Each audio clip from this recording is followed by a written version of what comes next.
Hello everyone welcome to learn with Yasmin. आजिर भिडिओत आमी आलोचना करिम क्लास 12 बायोलॉजीर चैप्टार 8 मानुहर स्वास्थ्य और रोग। सो आज आमी लिम्फोसाइट एंटीबडी और एंटीजेनर विषय आलोचना करिम। लिम्फोसाइट कि हय इयाते जे কৈছে जे लिम्फोसाइट मानेनो कि हय। लिम्फोसाइट হৈছে কি যে এনেকুৱা এটা বস্তু যিয়ে শৰীৰক অসংক্ৰাম্যতাৰ প্ৰতি সঁহাৰি জনোৱাত সহায় কৰে। শৰীৰৰ যিটো ইমিউন ৰেছপন্স আছে ইমিউন ৰেছপন্স প্ৰডিউচ কৰাত শৰীৰক সহায় কৰে লিম্ফোসাইটে।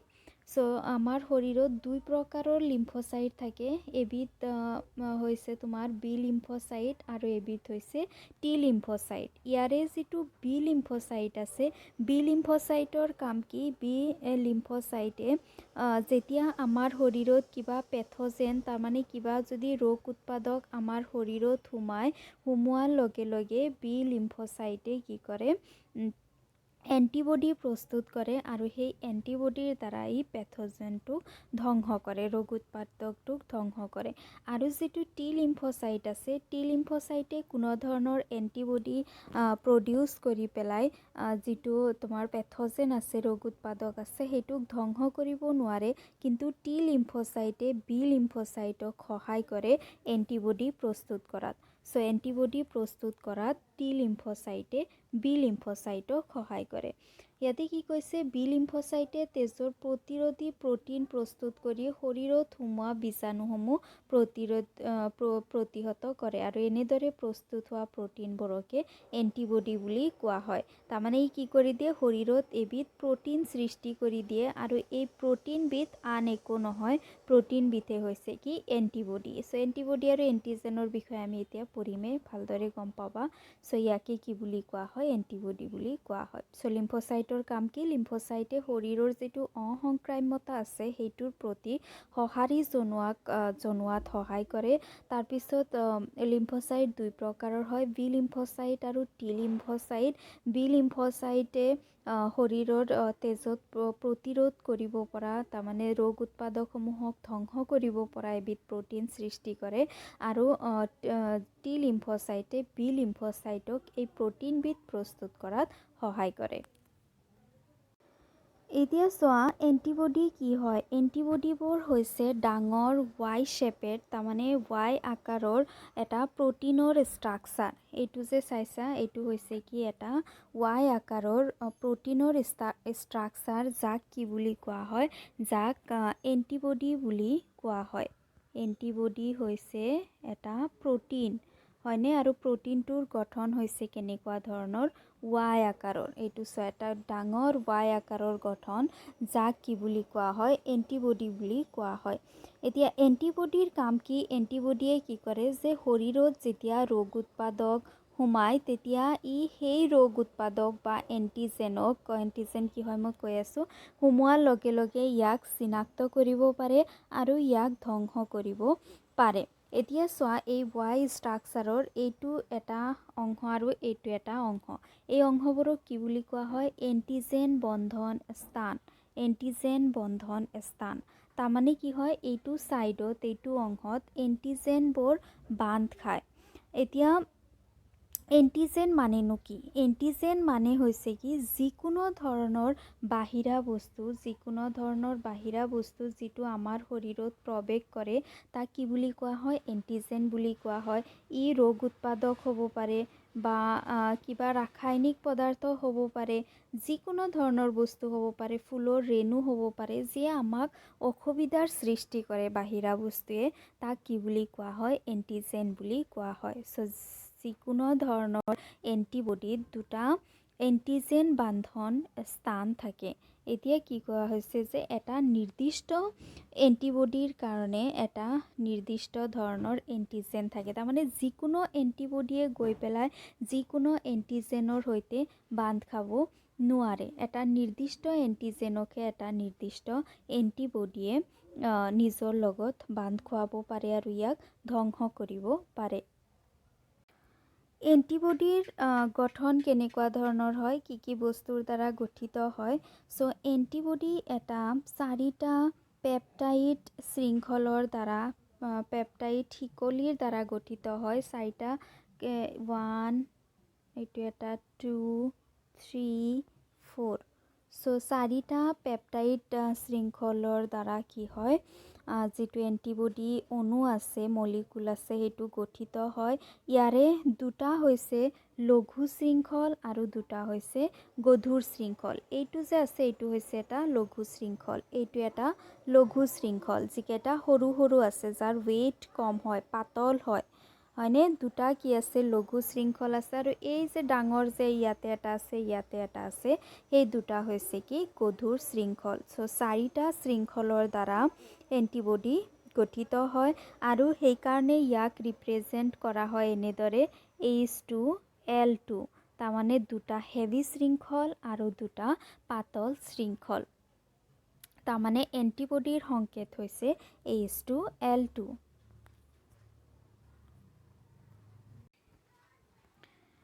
সো ইয়াতে কৈছে যে প্ৰত্যেকটো এন্টিবডি দুজৰকৈ পেপটাইডছ হিকলি থাকে আৰু এই দুজৰৰ এজৰ পাতল হয় আৰু আনজৰ গধুৰ হিকলি বুলি কোৱা হয় আমি দেখা পাইছো যে দুটা অকমান সৰু ধৰণৰ হয় যাৰ obviously weight কম হ'ব পাতল হ'ব আৰু দুটা গধুৰ হয় কাৰণ সেই দুটা দীঘল হয় সো হে এন্টিবডি সমূহক H2 আৰু L2 ৰূপে চিহ্নিত কৰা হয় এতিয়া আমাৰ দেহত বিভিন্ন ধৰণৰ এন্টিবডি তৈয়াৰ হয় তাৰে কেইটামানৰ উদাহৰণ হৈছে IgA মানে হৈছে কি ইমিউনোগ্লোবিন A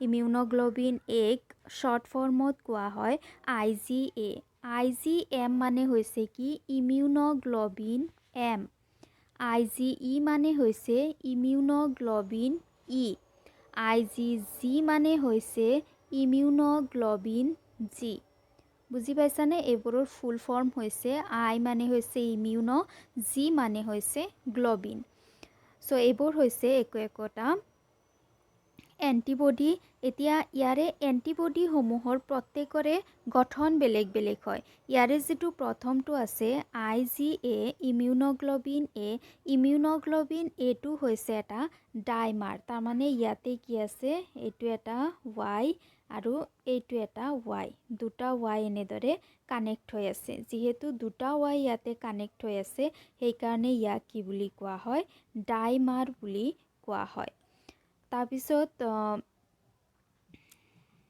এইটো চোৱা IgM যেটো আছে IgM টো হৈছে এটা পেন্টামাৰ আৰু ইয়াৰ গঠন কেনেকুৱা হয় ইয়াৰ গঠন হৈছে এনেকুৱা ধৰণৰ ইয়াতে এটা Y থাকিব ইয়াতে এটা Y থাকিব Y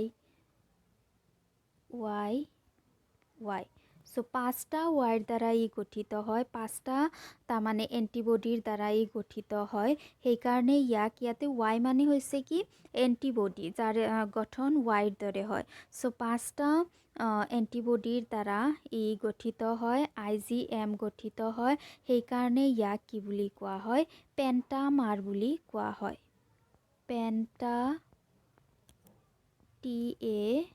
TAMER পেন্টামাৰ IgM হৈছে এটা পেন্টামাৰ তাৰপিছত তোমাৰ আছে কি IgE IgG এইবোৰ হৈছে একোটা মনোমাৰ মানে কি ইয়াতে মাত্ৰ এটা এন্টিবডিৰ দ্বাৰা ইহতে গঠিত হৈছে সো আমি এন্টিবডিৰ বিষয়ে ভালদৰে গম পালো এতিয়া আমি চাও মোস্ট ইম্পৰ্টেন্ট লাইক এন্টিবডি হেতু হৈছে কি এন্টিজেনটো কি হয় এন্টিজেনটো হৈছে কি যিকোনো ধৰণৰ বাহিৰা বস্তু যিকোনো ধৰণৰ বাহিৰা পদাৰ্থ যিবোৰ আমাৰ শৰীৰত প্ৰৱেশ কৰে বুজি পাইছানে যিকোনো ধৰণৰ বাহিৰা বস্তু যিটো আমাৰ শৰীৰত প্ৰৱেশ কৰি আমাৰ শৰীৰক কিবা ধৰণৰ প্ৰবলেম দিব পাৰে হেতুকে এন্টিজেন বুলি কোৱা হয় এন্টিজেন কি হ'ব পাৰে যিকোনো ধৰণৰ ৰাসায়নিক পদাৰ্থ তাৰ মানে কেমিকেল যিবোৰ আছে কেমিকেলবোৰ একোটা কি হয়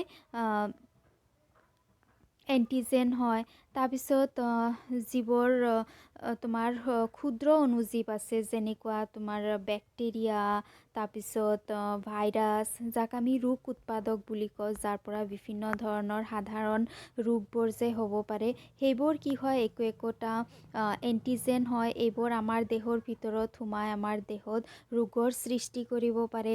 তাৰপিছত যিকোনো ধৰণৰ বিষাক্ত পদাৰ্থ যেনেকুৱা খাদ্যৰ লগত কেতিয়াবা আমাৰ ভিতৰত যেতিয়া বিষাক্ত পদাৰ্থ সোমাই যায় তেতিয়া আমি অসুবিধাৰ সন্মুখীন হওঁ আৰু আমি ফুড পয়জনিং হোৱা বুলি কওঁ। চ' এইবোৰো কি হয় বাহিৰা পদাৰ্থ কিছুমান যিবোৰ আমাৰ ভিতৰত সোমাই পেলাই প্ৰব্লেমৰ সৃষ্টি কৰে। তাৰপিছত ৰেণুও কি হয় এটা এণ্টিজেন হয়, কাৰণ আমি জানো যে ৰেণুৰ পৰা কিছুমান মানুহৰ এলাৰ্জি হয়। চ' এলাৰ্জি আমাক অসুবিধা দিয়ে, আমাৰ শৰীৰত আনকমফৰ্টনেছৰ সৃষ্টি কৰে। গতিকে ৰেণুও কি হয় এটা এণ্টিজেন হয়। চ' এণ্টিজেন মানে কি? এণ্টিজেন হৈছে যিকোনো ধৰণৰ পদাৰ্থ যিয়ে আমাক আনকমফৰ্ট ফিল কৰায় তাকে, আৰু বাহিৰা পদাৰ্থ যিয়ে আমাক আনকমফৰ্ট ফিল কৰাব পাৰে তাক এণ্টিজেন বুলি কোৱা হয়। ই ৰাসায়নিক পদাৰ্থ হ'ব পাৰে, ক্ষুদ্ৰ অণুজীৱ হ'ব পাৰে, বিষাক্ত পদাৰ্থ হ'ব পাৰে বা ৰেণুও হ'ব পাৰে।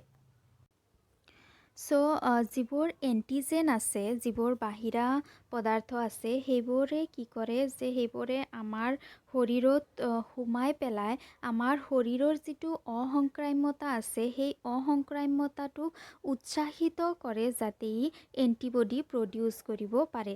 তাৰমানে এনেই এণ্টিবডি আমাৰ শৰীৰত প্ৰডিউচ নহয়, এনেই যে কিবা কাৰণে যে শৰীৰৰ ভিতৰত এণ্টিবডি নিজে নিজে প্ৰডিউচ হ'ব এনেকুৱা নহয়। এণ্টিবডি তেতিয়া প্ৰডিউচ হয় যেতিয়া শৰীৰত এণ্টিজেন সোমায়। চ' এণ্টিজেন আমাৰ শৰীৰত সোমাই পেলাই আমাৰ শৰীৰৰ যিটো অসংক্ৰাম্যতা আছে তাক ট্ৰিগাৰ কৰে, তাক উৎসাহিত কৰে যাতে এণ্টিবডি প্ৰডিউচ কৰিব পাৰে।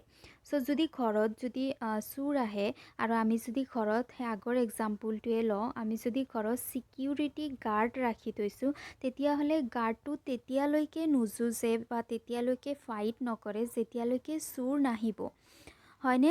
যেতিয়া চোৰ মানে কি এণ্টিজেন, যেতিয়া এণ্টিজেন আহিব তেতিয়াহ'লেহে এণ্টিবডিসমূহৰ সৃষ্টি হ'ব। এণ্টিবডি হৈছে ছিকিউৰিটি গাৰ্ড আৰু ইহঁতে শৰীৰক প্ৰটেক্ট কৰাৰ কাৰণে তেতিয়া ফাইট কৰা ষ্টাৰ্ট কৰিব।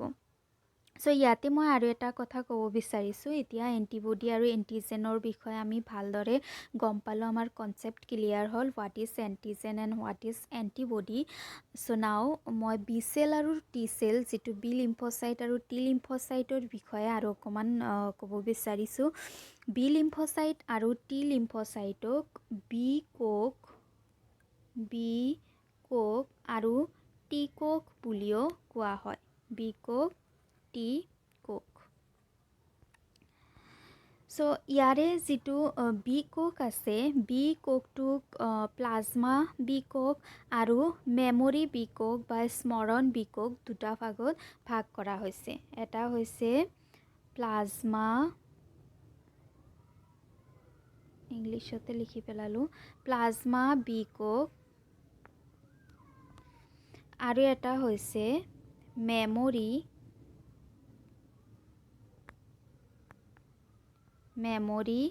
বি কোষ।